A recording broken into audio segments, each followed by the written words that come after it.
Preface. I began writing this book shortly after the end of my presidency, after Michelle and I had boarded Air Force One for the last time and traveled west for a long-deferred break.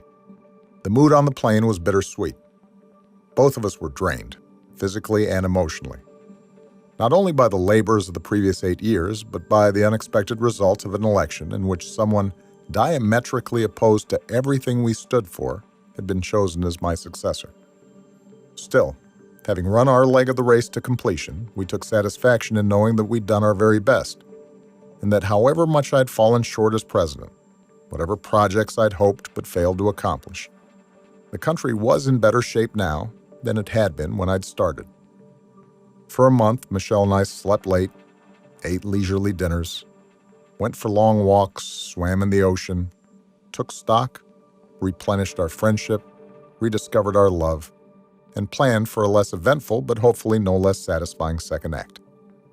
And by the time I was ready to get back to work and sat down with a pen and yellow pad, I still like writing things out in longhand, finding that a computer gives even my roughest drafts too smooth a gloss and lends half-baked thoughts the mask of tidiness.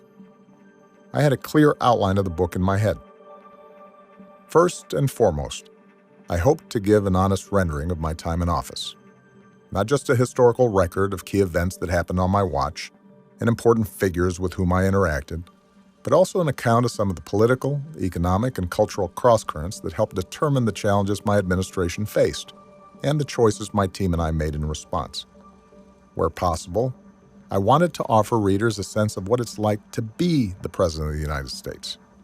I wanted to pull the curtain back a bit and remind people that, for all its power and pomp, the presidency is still just a job, and our federal government is a human enterprise like any other. And the men and women who work in the White House experience the same daily mix of satisfaction, disappointment, office friction, screw-ups, and small triumphs as the rest of their fellow citizens.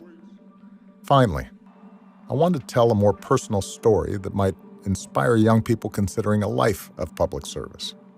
How my career in politics really started with a search for a place to fit in, a way to explain the different strands of my mixed-up heritage, and how it was only by hitching my wagon to something larger than myself that I was ultimately able to locate a community and purpose for my life. I figured I could do all that in maybe 500 pages. I expected to be done in a year. It's fair to say that the writing process didn't go exactly as I'd planned. Despite my best intentions, the book kept growing in length and scope. The reason why I eventually decided to break it into 2 volumes. I am painfully aware that a more gifted writer could have found a way to tell the same story with greater brevity. But each time I sat down to write, whether it was to describe the early phases of my campaign, or my administration's handling of the financial crisis, or negotiations with the Russians on nuclear arms control, or the forces that led to the Arab Spring, I found my mind resisting a simple linear narrative.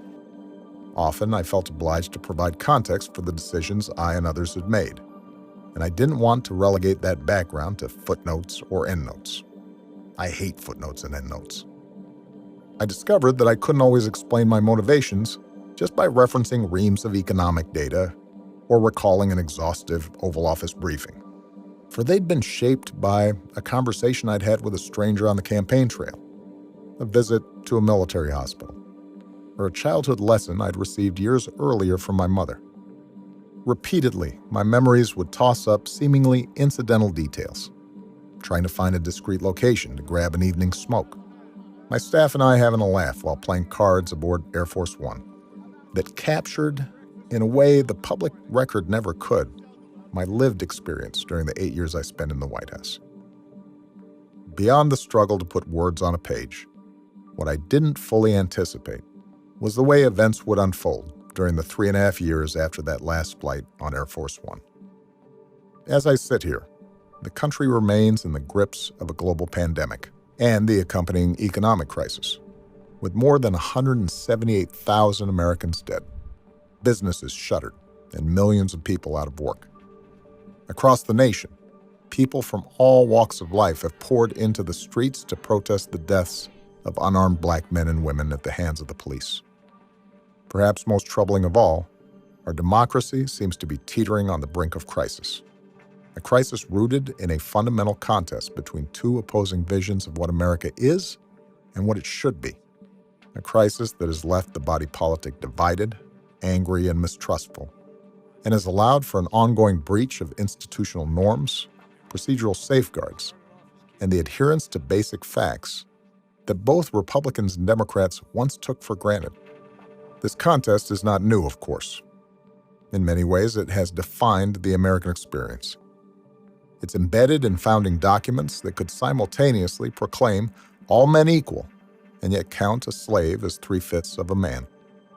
It finds expression in our earliest court opinions, as when the Chief Justice of the Supreme Court bluntly explains to Native Americans that their tribe's rights to convey property aren't enforceable since the court of the conqueror has no capacity to recognize the just claims of the conquered.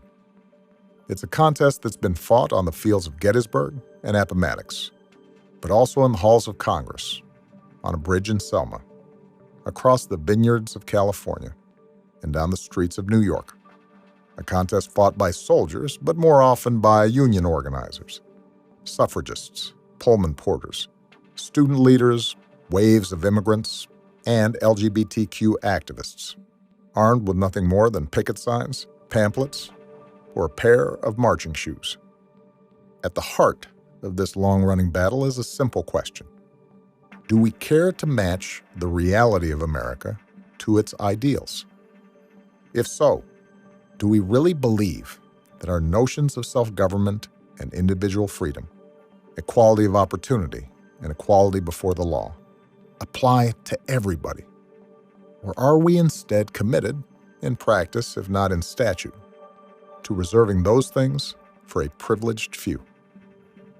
I recognize that there are those who believe that it's time to discard the myth, that an examination of America's past and an even cursory glance at today's headlines show that this nation's ideals have always been secondary to conquest and subjugation, a racial caste system, and rapacious capitalism, and that to pretend otherwise is to be complicit in a game that was rigged from the start.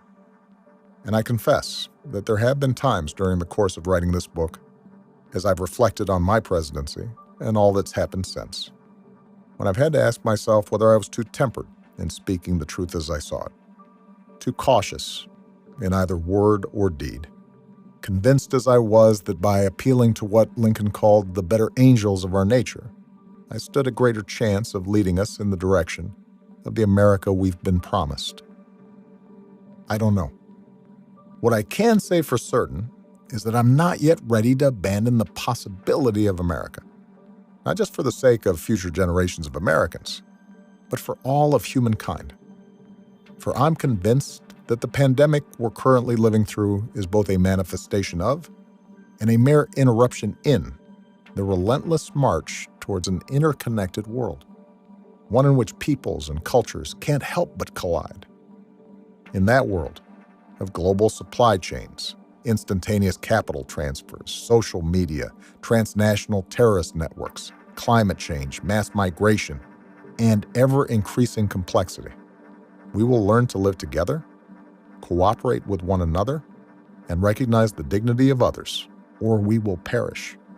And so the world watches America, the only great power in history, made up of people from every corner of the planet, comprising every race and faith and cultural practice, to see if our experiment in democracy can work, to see if we can actually live up to the meaning of our creed.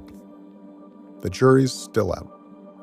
By the time this first volume is published, a U.S. election will have taken place. And while I believe the stakes could not be higher, I also know that no single election will settle the matter.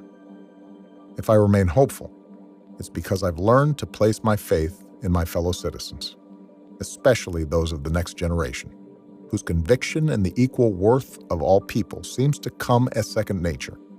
More than anyone, this book is for those young people, an invitation to once again remake the world and to bring about, through hard work, determination, and a big dose of imagination, an America that finally aligns with all that is best in us.